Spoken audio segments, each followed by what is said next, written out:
friends, this is Claudia, the Credit Lady, and I'm very excited to share some information with you guys today. Today we're going to be talking about the difference between FICO score and Vantage score.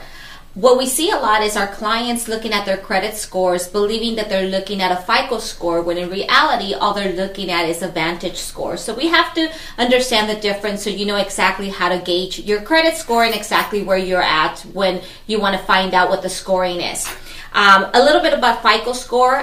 FICO score has been around since 1980, and what they look at is 5 different areas to calculate a scoring. What the software does, it calculates all the data information that Experian, Equifax, and TransUnion have on your file within their system. So FICO score ranges between 5 different scorings. So 35% is payment history. How well are you making your payments? Are they on time? Are you sending extra money? How are you splitting your payments on a monthly basis?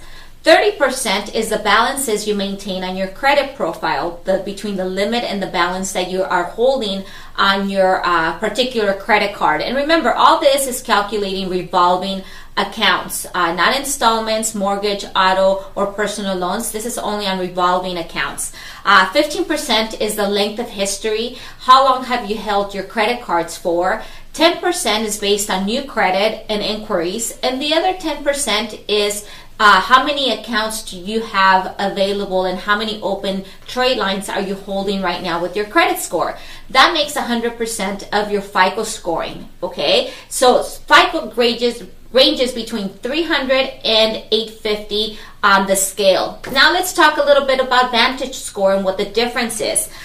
In 2009, Experian and TransUnion decided to only use Vantage scores. So if you're looking at your scores on their system directly, you're probably looking at a Vantage score, not a FICO score. Vantage score, and I'm going to look at this because I don't deal with Vantage score on a daily basis, just like I do with FICO. So 32% is your payment history versus 35% with FICO.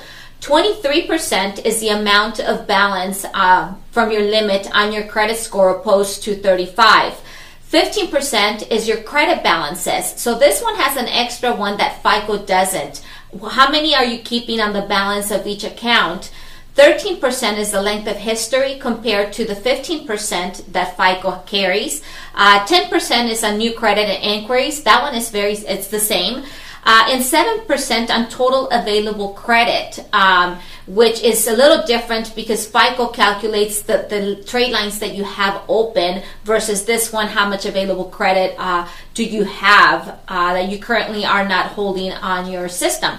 So those are the differences between Vantage and FICO score. So when you are looking at your credit scoring, it's very important because Vantage score runs from 550 to 980. So it's very important for you to look at the differences because when you're looking at a score, you may think that it's 700 on a FICO system when in reality it's Vantage score and you're really at a low 600s. So it's going to be very important for you to educate yourself, take a look at where the scoring is coming from, and that way you can compare apples to apples versus apple to oranges because that's really what Vantage and FICO are. It's comparing an orange to an apple, even though they're both coming from the same credit bureaus and they're both scoring, but they calculate different and their percentages are different, which will give you a different scoring.